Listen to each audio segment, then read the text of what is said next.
Big Lou, and it's a Big Lou barbecue and other things I want to do. And what I want to do today is show you how to spatchcock a turkey and tell you why you might want to do that. I'm also going to show you how to inject a turkey and tell you why you might want to do that. All right, and we're going to season it down with the rub that I make. I've used this rub for a long time because my grandfather used this rub to smoke turkeys back in the 70s on his old Brinkman, and then eventually the Weber Smoky Mountain that he had. Kind of grew up with it.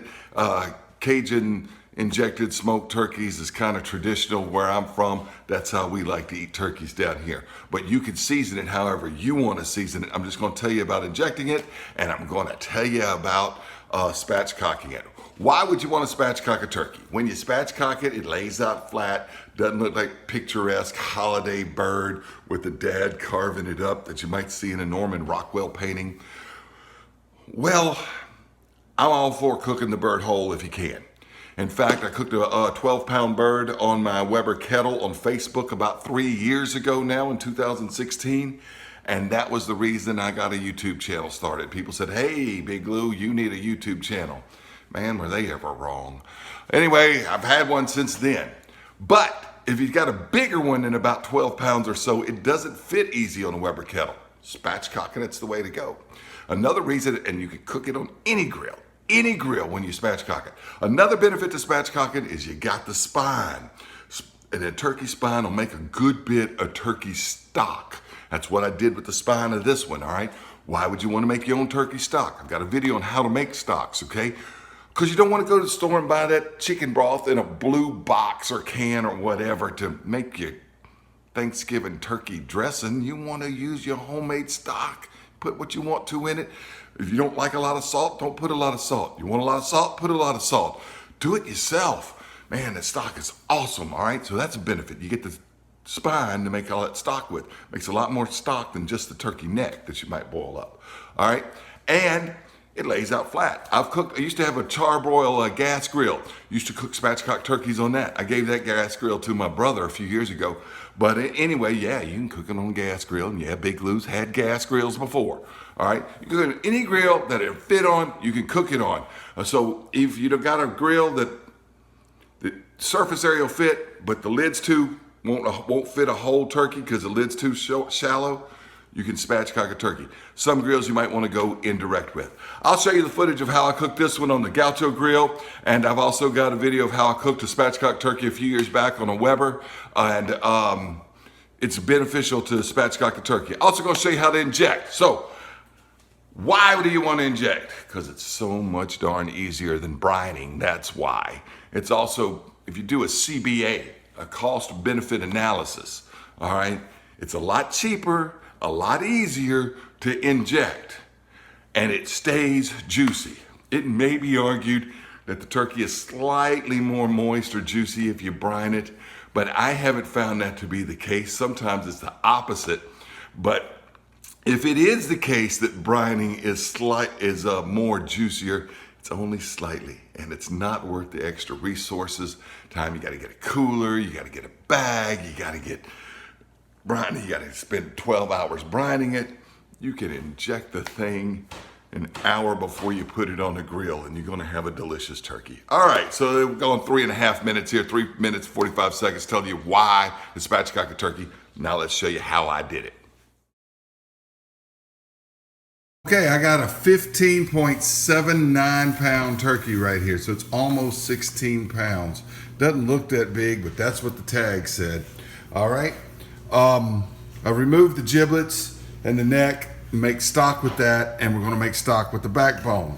Also to spatchcock it, you wanna remove the last part over the fence right there. Put that in there with the stock. All right, we're gonna flip it over to start spatchcocking that. You can use shears, but you better have a good set of shears. I've had shears I've used for chickens, but when I've tried them for turkeys, they've broken. So if you're getting them at the discount store, but you find the neck right there, get a good sharp knife, and just cut right down the backbone like that. When you get to the hip bones here, it's gonna be tough. So get you a good knife and you can do it, all right? I prefer to do it with a good knife than bad shears. And if I got a bad knife, then I'm not spatchcocking a turkey. I'll just stick to chickens. All right, so got a good one here. Go right down the backbone, the spine, which is right here. It starts at the base of the neck. and you just keep on going.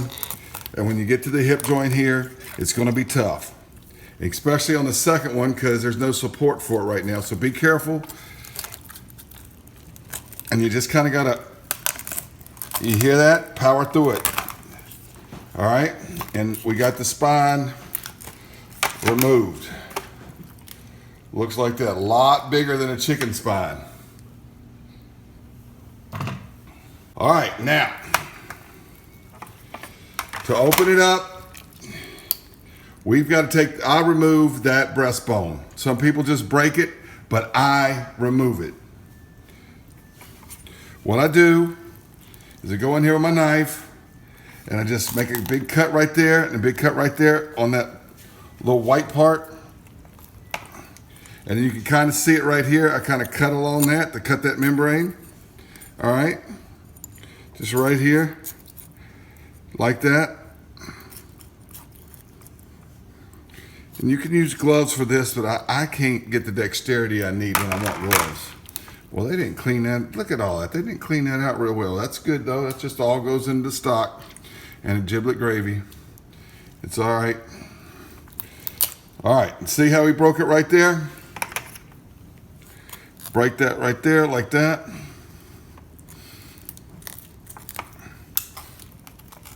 And then need to mash on it some. And just get our fingers and just run it right through here. It's a lot more difficult than a chicken. Chicken is real easy to do compared to this. But you want to break that, see it's joined right there. You want to break that right there. And then you just, I may need to get my knife and cut that part right there like that. Now, just run your finger and separate that meat from the bone. All through here, all through there. And start, it's coming out. And then get that off of there like that. Some people just break the bone, but I find it easier and lays flatter if I go ahead and remove the entire breastbone. So, I'll speed the camera up at this part, but you see what I'm doing. I'm just, there we go. I don't need to do that because it's coming on out. Come on out of here. I want to leave that turkey meat right there. Save as much as I can. And if you want to use a boning knife to do this, you can do that. But with chicken, it's real easy. But a turkey, much more difficult process. But I love turkeys. It's my favorite thing to cook. They're spatchcocked or whole, and that's going to make good stock. Turkey will lay flat now. I'll be able to cook it on that Ñuke grill. All right, looks like this right here. I'm gonna go ahead and drain it, drain this pan, and we'll get ready to season it up. All right, to inject the bird, because I'm a big fan of injecting turkeys. Whole lot easier in brining, whole lot quicker too. Now I'm injecting this about an hour before I put it on the grill. I gotta run into town for about 15 minutes. Come back, I'm gonna light the grill. Once the coals are done, we'll put it on. All right, I'm using this. I know how to make this Creole butter stuff, and it's better if you make it, but I gotta have turkey stock when I make it, and I don't have the turkey stock yet. First turkey of the season, out of last year's turkey stock. So once I boil up that backbone, I'll be making my own. But I'm partial to that brand. If you wanna know why, there's a video in the iCard above, and I'll have one down below. You can use whatever brand of injectable marinade you want. All right, always pour your injectable marinade into a separate container. It's just here right off camera. I just use the free injectors that come with the stuff and just inject it just like you would if it was whole. You know, several different, one hole, several different places, all right? And I don't know if I mentioned this when I was spatchcocking it, but you wanna make sure you remove that plastic stupid pop-up timer. You do not wanna use one of those when you're cooking a bird on a fire grill, all right? Any smoker, anything like that, you do not want one of those plastic timers in there. If you don't have anything else, it might be okay for an oven. We inject the legs and we inject the thighs like this. And both breasts. And I'm gonna have to get a little bit more to finish off that thigh. So when we're, I'll go ahead and do that off camera and we'll come back and we'll rub it down. Before I season it up, I'm gonna go ahead and tuck these wings back underneath just like that. All right, it'll help it lay a little flatter and cook a little more even on the grill. Now it's time to put the rub on. I'm gonna rinse my hands off so I can grab that rub bottle. All right, I also turned it over, washed my hands, ready to put some rub on it, but I got a little bit of that marinade left that I didn't inject. And I'm just gonna pour it right here, all on the inside, get it all under the skin and everything, and just drizzle it right there. Don't need to use a lot. And then just start shaking this poultry rub on there that I use for chickens and stuff, but my grandfather always used it for smoked turkey for Christmas and Thanksgiving. And it's just a good Cajun smoked turkey flavor. I grew up with it, and I've got a recipe on how to use it. It was one of the first videos I ever put on YouTube. I think it was my 3rd video on YouTube. I did it on New Year's Day, 2017. So, or shortly thereabouts. Anyway, that's all sprinkled on there like that. Flip it over and do the top side. I want to drizzle the skin side with some olive oil. You can use whatever kind of cooking oil you want. You could use cooking spray, and I probably just drizzled a little too much right there, but it won't hurt anything. And I just kind of get it all in there just like this. Just get it all over the skin, and you want to get it underneath the legs there. All right, underneath the wings. And just get that skin coated in an oil. You could use melted butter if you want to. Heck, you wanted to go wild, go use some bacon grease on it. That might be good too, but olive oil is just fine with me. That's what I usually use. And now we sprinkle the rub on here. That easy to prep the turkey. All right. And we'll speed the camera up at this point too, but you can see what it looks like, quicker motion. And there it is, ready for the grill. Well, after I grilled it, this is what it looked like when it was done. And to carve it, I usually remove the leg quarters, and I've already cut them loose. They come off really, really easy. And I just set them aside and carve them like you would leg quarters, you know. Cut them in 2 pieces and just eat the legs whole if I want to.